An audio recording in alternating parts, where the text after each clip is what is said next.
Aujourd'hui, on est face cam. On est face cam pendant un quart d'heure, 20 minutes, parce qu'il faut que je vous parle. J'ai pris la décision de faire cette vidéo parce que PsychoQuack, sur Twitter, que vous connaissez, a partagé la vidéo d'un vidéaste qui s'appelle Willan, que je vous mettrai dans la description. N'hésitez pas à vous abonner à sa chaîne. C'est une chaîne qui compte 4400 abonnés actuellement, 82 vidéos. Et il a sorti une vidéo qui s'appelle « Quand Internet m'a presque fait voter Zemmour ». Et je me suis posé la question. Je me suis dit, c'est assez intéressant parce que mon endoctrinement au sujet de mes positions transphobes est extrêmement corrélé à l'histoire que j'ai pu avoir sur Internet également. Et donc, je vais vous raconter ça. On est en 2021. Pas aujourd'hui. Aujourd'hui, on est bien en 2024. Ne vous inquiétez pas, je n'ai pas encore complètement perdu pied. Fin 2021, une militante très progressiste pour le coup, avec qui j'avais milité par le passé, c'est pour ça qu'on était amis sur Facebook, aux Enfants de Don Quichotte, pour les personnes qui se rappellent de cette association avec Augustin Legrand, où on avait entre autres déployé des tentes. Alors au canal Saint-Martin, moi je n'étais pas présent, mais sur le quai de Solferino également, là j'y étais.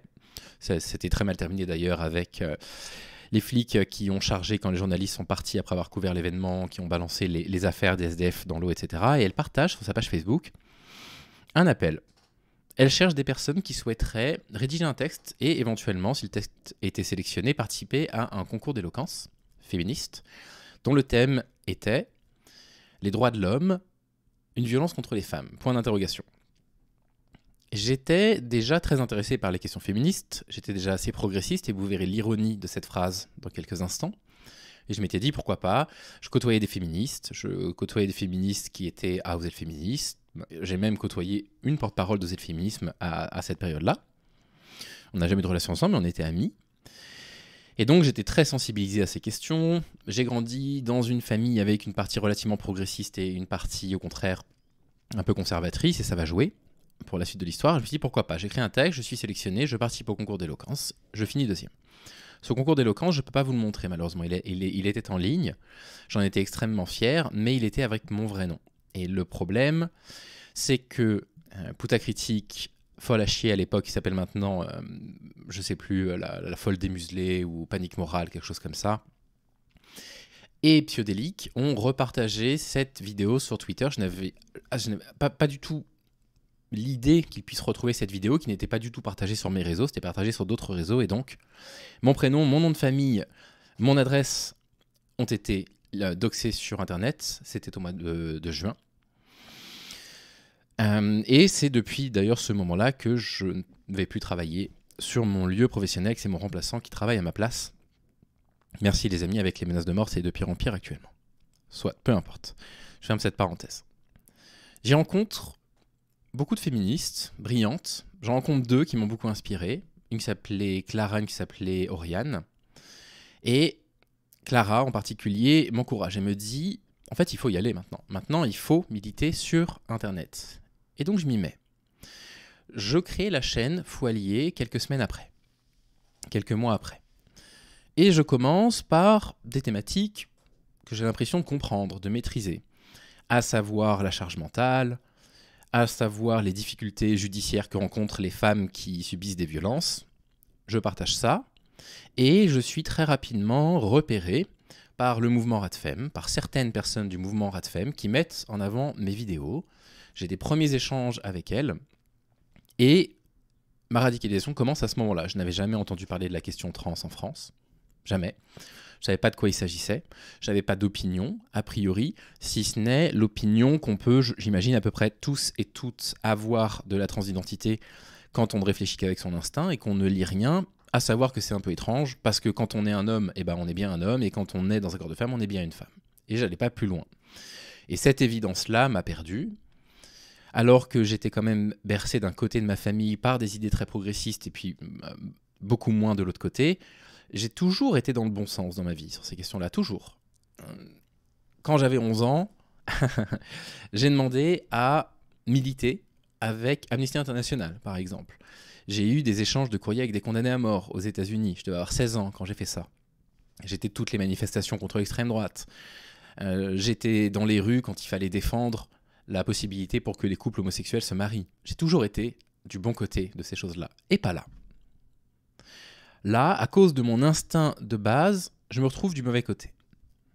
La première des choses qui m'a radicalisé, ça a été justement d'avoir été repéré par certaines féministes radicales et d'avoir été accepté dans ce milieu très rapidement.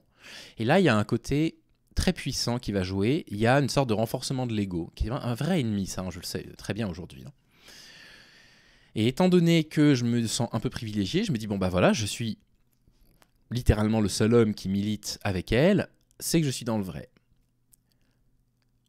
Les positions ultra-transphobes que tiennent les militantes du féminisme radical, certaines en tout cas, c'est très difficile de les percevoir comme étant problématiques ou comme étant dangereuses quand vous êtes dans un groupe qui vous explique que elles sont plus féministes que les autres, que le féminisme libéral, c'est du féminisme de bourgeoise, et que quand on est réellement féministe, on est radicaux dans nos propos. Tous les hommes sont potentiellement des dangers. Je caricature un petit peu, mais même pas tant que ça. Je caricature quand même un petit peu. L'hétérosexualité n'est qu'une construction sociale. Et ça cite du Monique Wittig sans l'avoir lu, puisqu'après j'ai lu Monique Wittig et puis j'ai mieux compris ses propos. Encore une fois, je caricature un petit peu. Toutes les personnes du courant radical ne pensent pas comme ça, mais c'est des propos que j'ai beaucoup entendus. Et puis, comme on commence à suivre ces personnes-là, là, vous rentrez dans la bulle de filtre Internet qui va commencer à comprendre que vous interagissez principalement avec un type de publication. Et les publications en question dans lesquelles je suis tombé, ce sont les faits divers. Je suis rentré dans la transphobie par le fait divers. Et donc, on va nous montrer des choses qui sont inacceptables, et que je trouve toujours inacceptables aujourd'hui. À savoir, dans des manifestations, des féministes radicales qui sont agressées par des personnes trans. Pour les propos qu'elles tiennent contre la transidentité, ça reste inacceptable, mais je n'avais qu'une seule partie de l'histoire. Moi, je voyais juste des images de trans qui frappaient des femmes. Je vais vous expliquer après où était la manipulation derrière ça. Et puis ensuite, on vous fait lire des auteurs, des autrices qui écrivent bien, qui se positionnent contre la transidentité, et petit à petit, vous êtes accepté dans un groupe de plus en plus important. Et on vous nourrit de plus en plus d'informations et vous avez une forme d'injonction à de plus en plus de radicalité. Ça ne s'arrête jamais. La radicalité, ça ne s'arrête jamais. Cette notion de pureté militante, elle est probablement présente dans tous les milieux. Moi, c'est là que je l'ai le plus senti. Il fallait que j'aille toujours un petit peu plus loin. Et donc, je découvrais des choses de plus en plus choquantes. On me présentait des opérations volontairement ratées de transition pour me faire croire qu'à chaque fois, c'était de la boucherie, etc. On rentre dans cette bulle-là et on finit par être complètement nourri par ça. Et ce qui est très intéressant, c'est que le procédé de réactance, qui est parfois moqué par les droitards et qui pourtant est bien réel, agit. Parce que vous vous retrouvez avec une partie de la communauté trans qui est sur votre dos, qui ne comprend pas ce que vous faites. Vous étiez en train de parler de sexisme à des hommes, de mettre en avant des féministes, vous êtes apprécié, et d'un seul coup, vous attaquez à ces personnes-là. Alors, bien sûr, les féministes radicales ne se disent pas transphobes, vraiment pas du tout transphobes. Elles sont convaincues qu'elles adressent une critique au mouvement de la transidentité, ce qu'elles appellent aux transactivistes. Ce qui n'existe pas d'ailleurs, mais passons. Et finalement, on est un petit peu dans la même démarche que, je sais pas, une personne qui ouvrirait demain une chaîne sur YouTube et qui ne ferait que de la critique de la religion juive sur, je sais pas, 10-15 vidéos, à qui on dirait, dans le contexte actuel, avec le conflit israélo-palestinien, avec les actes antisémites en France, c'est peut-être pas mal, quoi. Il y a peut-être un truc contre les juifs derrière, et qui s'en défendrait en disant, mais non, pas du tout, moi je critique une idéologie, je ne critique pas du tout les personnes. Je pense qu'il existe une part de l'idéologie qui ne dépend pas des individus, mais je pense aussi que l'idéologie est incarnée par des individus et que quand on la critique, il y a de toute façon nécessairement une critique qui est formulée aux personnes qui propagent l'idéologie, donc aux personnes. Mais c'est ça qu'on va me mettre dans la tête. On va me dire, mais c'est pas du tout de la transphobie. On a beaucoup de compassion à l'encontre des personnes trans. Et c'est parce qu'on a de la compassion à leur encontre qu'on veut leur ouvrir les yeux sur des mensonges. Et donc, autre fait qui est assez problématique, c'est que on va vous expliquer que nous, on est du côté des débunkers. Et on va travailler avec des statistiques, qui sont des statistiques biaisées, je ne le savais pas à l'époque.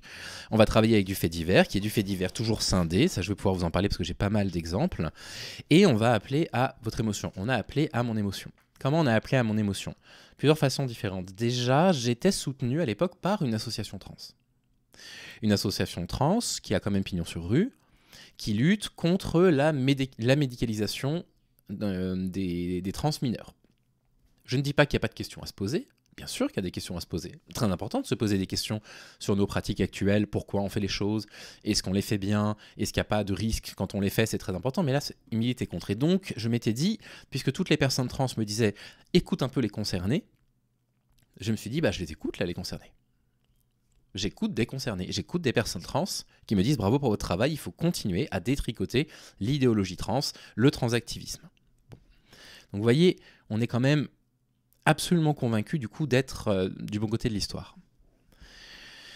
Ce qui est assez effrayant, c'est de se dire que Internet est fait pour que nos réseaux sociaux soient connectés les uns aux autres, puisque j'avais accès à partir de ce moment-là sur Twitter et sur YouTube à des contenus qui n'étaient que des contenus de faits divers, durant lesquels la personne qui était coupable était une personne trans. Et vous voyez ça semaine après semaine. Et étant donné que ce sont ces contenus-là avec lesquels on interagit sur Internet, on ne nous présente plus les contenus opposés. Et ce qui est très intéressant, c'est que la gauche sur Internet, elle est beaucoup moins visible, beaucoup moins représentée que la droite. Il y a quand même encore des personnes, dont la personne qui m'ennuie en ce moment, qui me dit que je suis hypocrite et que je fais semblant de ne plus être transphobe parce que ça me rapporte plus de vues. Je veux dire, à l'époque, j'avais 1200 abonnés et mes vidéos transphobes faisaient 8000 vues. Plus que ce que je fais aujourd'hui, évidemment. Et si j'avais continué comme ça, j'aurais eu une chaîne de panique morale de droite, aujourd'hui je serais à 50 000 vues, et j'en vivrais peut-être, et j'aurais des vidéos à 100 000 abonnés, etc. Et donc non seulement ces contenus de gauche progressistes déjà n'ont pas beaucoup de visibilité, mais si en plus de ça vous interagissez avec les contenus opposés, vous n'êtes nourri que par ça. Et j'ai été nourri exclusivement par ça. Et donc le titre de cette vidéo qui est volontairement provocateur et volontairement faux, en tout cas pour la deuxième partie, c'est que, ouais, Internet m'a complètement radicalisé. Internet m'a rendu transphobe. Il y avait probablement en moi, c'est possible, hein, c'est tout à fait vraisemblable, une part de transphobie qui existait malgré tout, parce que je pense que je n'aurais pas pu tomber dans de mêmes excès pendant le mariage pour tous à propos des propos sur l'homosexualité et le lesbianisme. Mais ça, Internet a décuplé ce truc en moi, a appuyé sur mes biais de confirmation, m'a convaincu que j'avais raison, m'a convaincu que mon combat était important, que ma lutte était importante, que c'était comme ça qu'il fallait que j'oriente ma lutte. Mais là où le titre de la vidéo est faux, c'est que c'est aussi Internet qui m'a déradicalisé. Et ça c'est plutôt intéressant. Déjà, à cette époque-là, quand je tenais des propos complètement dingues sur les personnes trans, il m'est arrivé de recevoir des shitstorms colossales sur Twitter. Mais vraiment colossales. Pas loin de l'ordre de ce que je subis en ce moment, mais évidemment beaucoup plus court dans le temps. Ça a duré 48 heures. Avec des menaces de mort et tout. Vraiment des trucs... j'ai reçu des... voilà. Communauté, parfois... un peu sensible, mais en même temps, il fallait voir les merdes que je racontais. Ça n'excuse pas ce qu'on a pu me dire à l'époque. J'ai toujours plein de captures d'écran, je les utiliserai jamais, mais peu importe. Mais il y avait parmi les personnes trans qui me suivaient à l'époque des gens qui n'ont jamais manqué de bienveillance avec moi, qui me suivaient depuis le début sur le fou allié, qui aimaient bien mes vidéos quand je parlais de Jeanne la Folle, quand je parlais de la charge mentale, qui comprenaient simplement pas mes positions sur les trans quand je prenais position sur les trans. Et ces gens-là déjà font partie des gens qui m'ont sauvé. Alors je tiens à le dire. Aucun doute par rapport à ça, c'est des gens qui ont continué à interagir avec moi, qui ne m'ont jamais bloqué, qui ont continué à essayer de me dire que peut-être il fallait que je réfléchisse à ces positions-là, etc. La deuxième des choses qui m'a aidé vient pas d'Internet, pas directement d'Internet, elle vient de Thomas, mon meilleur ami, qui m'a fait comprendre très rapidement que les contenus transphobes commençaient à pulluler sur Internet. Et j'ai un petit peu honte de me dire que j'ai été l'un des premiers vidéastes à faire de la panique morale sur la transidentité. C'est déjà il y a 1 an et demi que j'ai fait ces vidéos. Et ça commençait à être repris dans tous les médias d'extrême droite. Il y avait déjà des articles là-dessus. Mais si vous voulez, on n'était pas sur la chasse au woke comme on le voit aujourd'hui. Et ça me fait prendre conscience de quelque chose. C'est que si mes contenus sont repris par l'extrême droite, par définition, ils ne peuvent pas être progressistes.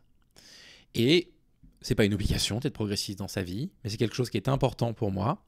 C'est là que je me suis dit, je suis en train de tenir des propos qui sont des propos conservateurs. Donc il y a quelque chose que je n'ai pas compris. Il y a une chose que je n'ai pas comprise.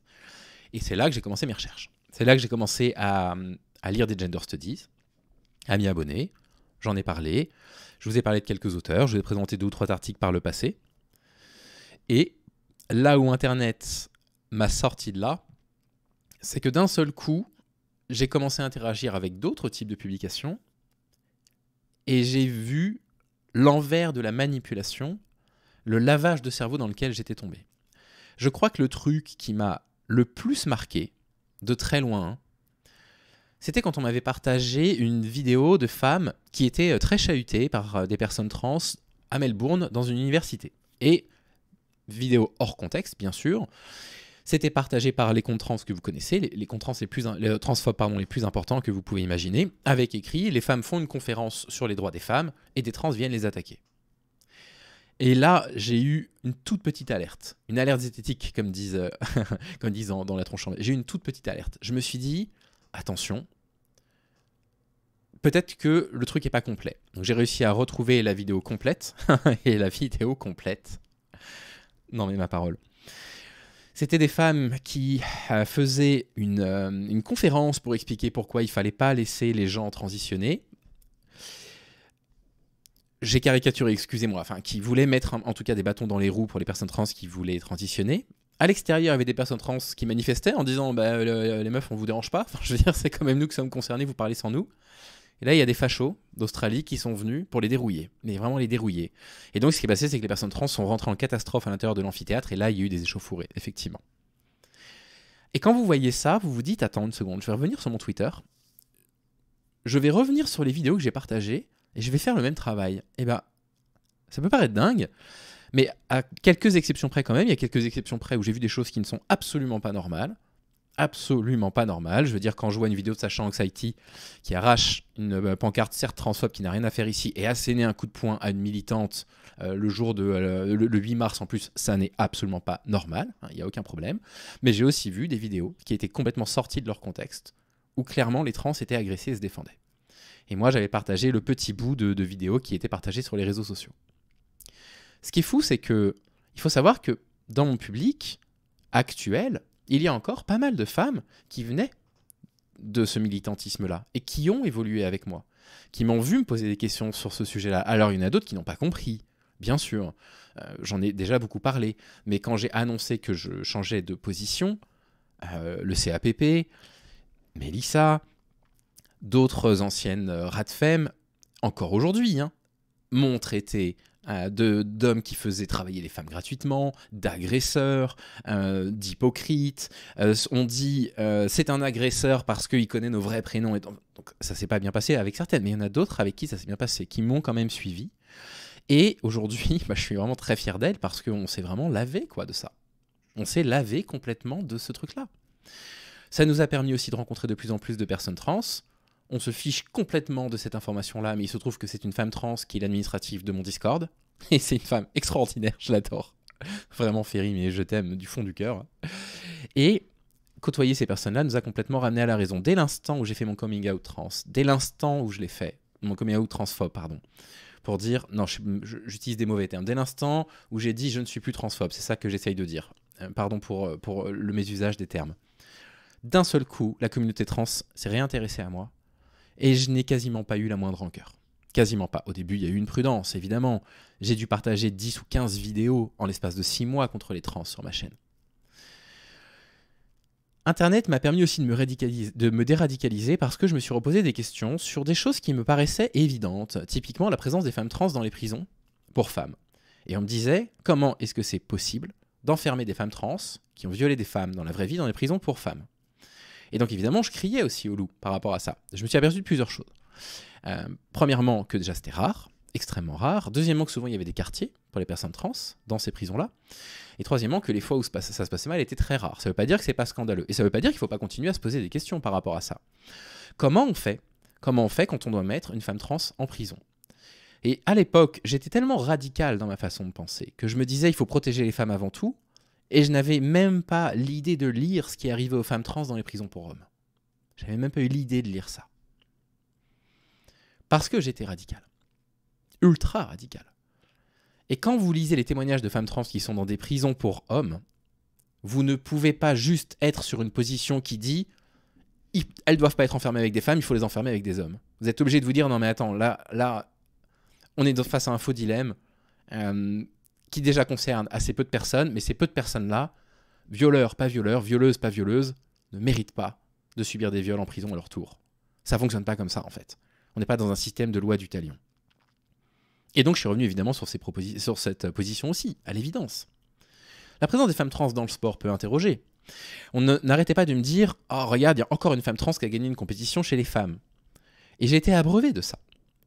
Et puis, maintenant, quand ces fake news-là sortent, je vais regarder, déjà c'est quasiment systématiquement des compétitions amatrices, quasiment systématiquement. Ensuite, c'est absolument rarissime. Et ensuite, si vous voulez, quand vous avez un homme qui est classé dans un sport, je vous invente des chiffres, 3500e qui s'inscrit chez les femmes et qui se retrouve 80e, vous pourriez vous dire, bon bah voilà, c'est trop facile, quoi. Les mecs, ils ont juste qu'à faire une transition et puis ils passent de 3500 à 80. Ok. Un sport dans lequel il y a 1 million d'hommes, 3500, c'est un meilleur classement qu'un sport professionnel dans lequel il y a 200 femmes et où vous êtes 80. Mais ça, je pouvais pas le voir. Ça, je pouvais pas le réaliser parce que j'avais le nez plongé dedans. Et donc, le discours est un discours qui est vraiment un discours de la théorie du complot pur. Hein. Il est de dire, oui, mais si on n'intervient pas maintenant, alors un jour, il n'y aura plus de femmes nulle part dans les compétitions sportives. Quand on lit la littérature scientifique, pour vous donner un exemple de manipulation, un jour, il y a une d'elles, qui a été une amie en plus, hein, on ne s'est jamais rencontrés, mais on avait beaucoup échangé énormément, qui me disait, j'ai trouvé un papier qui prouve que, après la transition, une femme trans a toujours ses avantages par rapport aux femmes. Elle garde ses avantages d'homme. Et elle me montre la publication. Et bien, je l'ai retrouvée. Ce que dit la publication, et ça, elle l'avait coupé quand elle l'avait partagé, c'est que on n'a pas de chiffres exacts, mais il semblerait que dans les premiers mois, voire les 2 premières années de la transition, il n'y ait pas de grande différence qui s'opère sur le corps, mais qu'au bout de 2 ans, il y ait une perte absolument colossale de masse musculaire, de densité osseuse, etc. Voilà. Ça, j'ai pu le vérifier il n'y a pas si longtemps que ça. Et moi, j'avais partagé. J'avais partagé cet article en le citant, alors qu'il ne disait pas ce que je disais qu'il dit. Hein. Et puis après, il y a toutes ces manipulations qu'on n'entend plus trop aujourd'hui, elles le disent plus trop, mais à l'époque, elle disait tout le temps, les trans ne croient pas au sexe, ils croient qu'au genre. Et puis bah voilà, quand on passe de l'autre côté, on comprend que le discours est beaucoup, beaucoup, beaucoup plus complexe que ça. On va pas cesser dans ces milieux-là de vous sortir les plus grandes dingueries que vous pouvez imaginer que des militants trans vont pouvoir sortir sur les réseaux sociaux. Et souvent, c'est des militants qui ont 25-30 abonnés, quoi. Donc c'est personne. Et ce procédé est horriblement malhonnête, parce qu'on peut faire la même chose avec les gens de mon bord politique. Aujourd'hui, on peut faire la même chose avec les gens de gauche. On peut tout à fait aller sur des comptes de gauche, sortir les dingueries qu'ils racontent pour essayer de décrédibiliser un mouvement. Et ça, aujourd'hui, avec Internet aussi, je le vois. Parce qu'aujourd'hui, avec Internet, je vois qui sont les influenceurs trans qui ont réellement de l'influence, et j'entends leur discours, j'écoute leur discours. Et leur discours est toujours à des années-lumière, mais vraiment à des années-lumière, des caricatures que j'ai pu lire par le passé. Et si vous voulez, quand vous avez une vidéaste comme Mouflette, qui a toutes les raisons de l'univers de me détester, quand vous avez un vidéaste comme Cassandre aussi, qui a toutes les raisons de me détester, et que quand Raz dit c'est le transphobe, et qu'il lève les yeux au ciel pour me défendre, que Mouflette me dit on va adouber Stéphane dans un de ses lives, ça vous paraît symbolique, c'est pas symbolique. Parce que moi j'ai traîné ce passé transphobe comme un boulet, je l'ai traité comme une honte, et ces personnes-là m'ont aidé en fait à comprendre que on avait le droit de progresser, mais ce qui serait intéressant, c'est que j'aide des personnes à progresser avec moi. Aujourd'hui, et on le voit avec certains vidéastes, ça confirme exactement ce que Thomas m'avait dit. La lutte contre les personnes trans, c'est une porte d'entrée directe vers l'extrême droite. Direct. Parce que la lutte contre les personnes trans, ce sont souvent les influenceurs d'extrême droite qui en parlent, et on voit ce qu'ils disent de l'immigration.